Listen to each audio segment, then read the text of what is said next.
Good morning મારા વાલા વિદ્યાર્થી મિત્રો. દોસ્તો, આજની એક સુંદર સફર. હવે તમારી સ્કૂલોની એક્ઝામ પણ હવે પતવાની તૈયારીમાં છે. હવે બોર્ડની એક્ઝામ અને તમારા વચ્ચે માત્ર 1 મહિનાનો જ ફરક છે.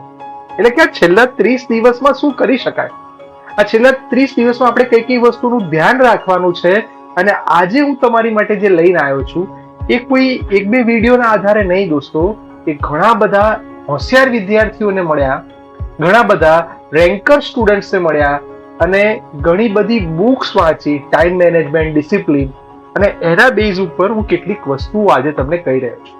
આ વિડીયો ધોરણ 10, 11, 12, NEET, JEE, GSET, commerce, arts કે સાયન્સ કોઈ પણ વિદ્યાર્થી હોય કે આ વિડીયો ખાસ જોવે તો એની તૈયારીમાં થોડું પુશ મળશે, એની તૈયારીમાં એક નવી ઉત્સાહ, નવો ઉમંગ, નવી ચેતના મળશે. મને પૂરો વિશ્વાસ છે.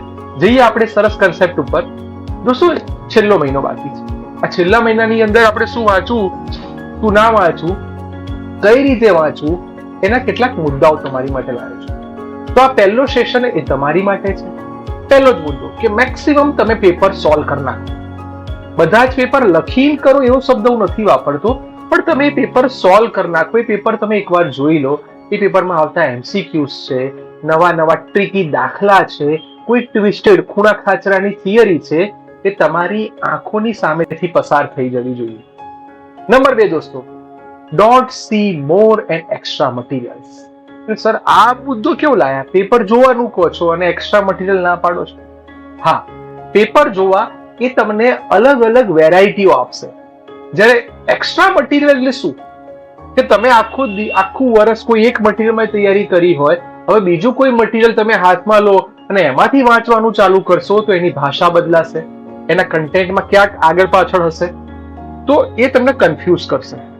તો છેલ્લા ટાઈમે તમારું માઇન્ડ એકદમ ક્લિયર હોવું જોઈએ, એમાં ક્યાંય કન્ફ્યુઝન થવું જોઈએ નહીં. એટલે હવે એક્સ્ટ્રા મટીરિયલ, નહીં આવડતી વસ્તુઓ ઉપર સમય ટાળો, એની ઉપર બહુ કામ કરશો નહીં. નંબર 3, કેટલા પેપર સોલ્વ કરાય? 1 પેપર, 2 પેપર, 3 પેપર? હું તો એવું કહું દોસ્તો કે તમે એટલીસ્ટ 15 પેપરો તમે જોઈ લો, એટલે 15 ગુણ્યા 100, એટલે વિચાર કરો 1500 માર્ક્સ તમે જોઈ લીધું હોય તો તમારા માટે હવે બોર્ડનું પેપર ઈઝી લાગે. દોસ્તો, પેપર ઈઝી કે હાર્ડ ખરેખર નથી હોતું, આપણી તૈયારી એને ઈઝી કે હાર્ડ બનાવે છે. તો એટલીસ્ટ 15 પેપર તમારે જોવા જોઈએ. નંબર 4, ક્લેવર, ક્લિયર, સ્માર્ટ સ્ટડી પ્લાન. 1 મહિનો બાકી હોય અને દરેક ચેપ્ટર ફરીથી વાંચવાનું ચાલુ કરશો તો દોસ્તો રિવિઝન થશે જ નહીં. તો માઇન્ડને એક ક્લિયર ટાર્ગેટ આપી દો. ક્લિયર હોવા જોઈએ કે મારે આ આખા દિવસની અંદર આ સબ્જેક્ટમાં આટલું, આ ચેપ્ટરમાં આટલું, આ ચેપ્ટરમાં આટલું, આ ટોપિક્સ આટલો, એ કવર થઈ જવો જોઈએ. ક્લેવર સ્ટડી. ક્લેવર સ્ટડી એનો મતલબ કે ઘણા બધા છોકરાઓ છેલ્લા ટાઈમ સુધી લખીને પ્રેક્ટિસ કરતા હોય. હવે 1 મહિનો બાકી છે બેટા, તો લખીને પ્રેક્ટિસ કરવાનું ટાળો. બહુ લખ કરવા કરતા તમે જે તૈયાર કર્યું છે ને એને સરસ રિવિઝનમાં લઈ જાઓ. સ્માર્ટ સ્ટડી પ્લાન બનાવો. ધારો કે તમે બોર્ડનું પેપર 3 થી 6 આપવા જતા હો તો તમારી બોડીને એવી હેબિચ્યુઅલ બનાવી કાઢો કે 3 થી 6 એક જગ્યાએ ઝપીને બેસી શકે. ઘણા એવા દોસ્તો હોય કે બપોરે 1:30 વાગે 1 વાગે ભરપેટ ખાય અને 1 કલાક સૂઈ જાય. દોસ્તો, તો આ બધી નાની વસ્તુ છે, પણ આને તમારે ટાળવી પડશે.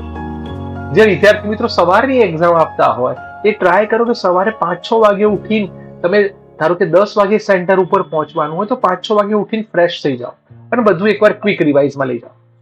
Number 5, don't spend more time. તો શું ડિસિપ્લિન, ટાઈમ મેનેજમેન્ટ, આ બંને બહુ જ અગત્યનો ભાગ છે આ છેલ્લા મહિના માટે. ટાઈમ મેનેજમેન્ટનો મતલબ એવો થાય છે કે તમે તમારા ટાઈમને કઈ રીતે મેનેજ કરો છો. જો તમે મારી જેમ અત્યારે વિડીયો જોઈ રહ્યા છો, બહુ સારી વસ્તુ છે, પણ ઘણા બધા એવા હોય કે ખાલી વિડીયો જોઈ જ રાખે, મોટિવેશન મળે, એક ઉર્જા આવી જાય, પણ પછી જેવા હતા એવા. દોસ્તો, આવું ના થવું જોઈએ. એટલે મેં તમને બહુ સ્પષ્ટ લખ્યું છે કે મોબાઈલ એ ખાલી મોટિવેશન, સારી રીલ જોવા માટે હોય, તેને ટાળી દો. આખા દિવસમાં 3-4 વાર જ મોબાઈલનો યુઝ કરો, બાકી મોબાઈલને ટાળો શક્ય હોય ત્યાં સુધી. કારણ કે મોબાઈલ તમારો વધારાનો ટાઈમ લઈ લેતું હોય તો તમારે એને ટાળવું જોઈએ. Time pass friends. તો ફ્રેન્ડશિપને હું સૌથી વધારે મહત્વ આપું છું કે તમારે જેવી સંગત હશે ને એવી તમારી રંગત હશે. જો ભાઈબંધો તમારી જોડે સરસ હોય, કોમ્પિટિટિવ તૈયારી કરતા હોય, ભણવાની વાતો કરતા હોય, કેવા પેપરો તે જોયા, તે આ જગ્યાના પેપર લાયા, આના પેપર સેટ જોયા, તો એ ડિસ્કશન થાય તો એને હેલ્ધી ડિસ્કશન કહેવાય, પ્રોડક્ટિવ ટાઈમ કહેવાય. પણ એ કે નવું પિક્ચર આવ્યું છે ને આપણે આંટો મારીને જોઈએ, આપણે તળાવે બેસી આ કિનારીએ જઈએ, તો એ ગપાટા મારતા ભાઈબંધોથી હવે દૂર. કેમ?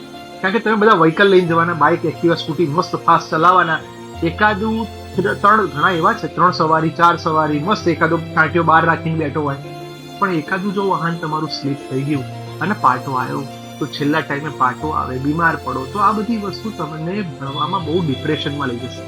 એટલા માટે કહું છું દોસ્તો કે ટાઈમ પાસ કંઈકથી દૂર રહો. નો નેગેટિવ પર્સન. દોસ્તો નેગેટિવ પર્સન તમને બહુ મળશે, જે તમને હંમેશા ડરાવશે. એ બોર્ડ છો, ધ્યાન રાખજે, આ ફલાણા છોકરો ફેલ થયેલો. તો આવા લોકોથી ટાળો, દૂર રહો. કે નેગેટિવ માણસ પોઝિટિવ વાત કર, કેટલા માર્ક્સ? 80 માર્ક્સ તું લાવી શકીશ બેટા, તું 80 માર્ક્સ લાવી શકીશ. જો આવી પોઝિટિવ વાત કરતો હોય તો માણસે દિવસમાં એકવાર મળો. પણ નેગેટિવ માણસથી તો મારી પર્સનલી એવી સલાહ છે કે દૂર જ રહો. કારણ કે તમારું સ્ટડી તો બગાડે જ છે, પણ સાથે સાથે તમારા મગજમાં કંઈક ઉમેરીને જાય છે. શું? ડર. તો એ તમારે અત્યારે નથી જરૂર. એના માટે એક્ઝામ પછી આપણે ડરીશું, એ બધી વસ્તુ અત્યારે છોડી દો. Number 4, don't work on tough question. એટલે તમે જ્યારે પેપર જોશો ને બેટા, વધારે પેપરો તમે સોલ્વ કરશો તો અમુક અઘરા પ્રશ્નો આવશે, અઘરા દાખલા આવશે કે જે તમારો 1-2 કલાક બગાડી દેશે. તો મારી એવી સલાહ છે કે એવા ટાઈમને દૂર રાખો, એવા અઘરી વસ્તુને હવે ધીરે ધીરે લીવ કરો. નહીં પૂછાય, પોતાની જાતને જ કહી દો કે આ અઘરી વસ્તુઓ એક્ઝામમાં નહીં પૂછાય. કારણ કે જો તમે અઘરી વસ્તુ પાસે ટાઈમ બગાડશો ને તો ક્યાંક રિવિઝન ટાઈમ ઓછો આપશે. પણ એનો મતલબ એવું બી નહીં હો કે ચલો નહીં પૂછાય ચેપ્ટર પૂરું. એવું ના થવું જોઈએ. એ આપણી આવડત ઉપર આવે છે. દોસ્તો માઇન્ડને રિલેક્સ રાખો, શાંત રાખો. મહેન્દ્રસિંહ ધોની ગ્રાઉન્ડ ઉપર હોય તો બંને શાંત રાખી એક પ્લાન બનાવતો હોય કે તમે બી શાંત રહી, રિલેક્સ રહી, એક સરસ તૈયારી તરફ જાઓ. ઓકે દોસ્તો, આગળ જઈએ.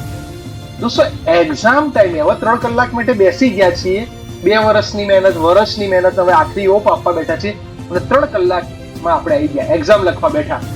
તો પહેલું પોતાની જાતને, પોતાના આરાધ્ય દેવને, માતા પિતાને પગે લાગીને એક વસ્તુ કહી દો, પેપર ઈઝી છે, પેપર ઈઝી છે.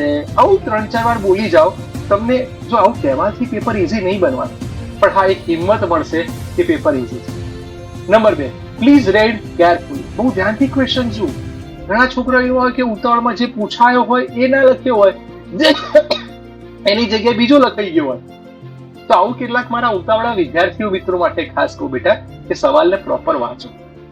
સવાલને જો વાંચતા આવડી ગયો ને તો સવાલ ઓટોમેટિક ઈઝી થઈ જશે. એટલે બહુ ધ્યાનથી સવાલને એકવાર વાંચી લો. કારણ કે ઉતાવળ હોય તો પેપર લખવું પડે કે સર 3 કલાકમાં પેપર પૂરું કરવું છે, પણ સાથે સાથે દોસ્તો તમે જો એક્યુરસી બી હોવી જોઈએ. એક્યુરસી શબ્દ એટલા માટે કે તમે નાની ભૂલો કરશો. 2 માર્કનો પ્રશ્ન હોય, તમે 4 જગ્યાએ ભૂલો કરી તો દરેક જગ્યાએ અડધો માર્ક્સ કપાઈ જશે. તો તમારો ટાઈમ પણ બગડ્યો, એક પત્તું લખ્યું પણ રિઝલ્ટ ના આવ્યું. તો આ બધી વસ્તુને ધ્યાનમાં રાખો. યસ, એમસીક્યુ ખાસ હવે 12 સાયન્સના વિદ્યાર્થીઓ જતા રહીએ કે બોર્ડમાં 50 માર્કના એમસીક્યુ હોય. તો બોર્ડની એક્ઝામ હોય તો 50-50 એમસીક્યુ અટેમ્પ્ટ કરવાના જ. નથી આવડતા એને છેલ્લે ટ્રાય કરો, પણ એને કરવાના.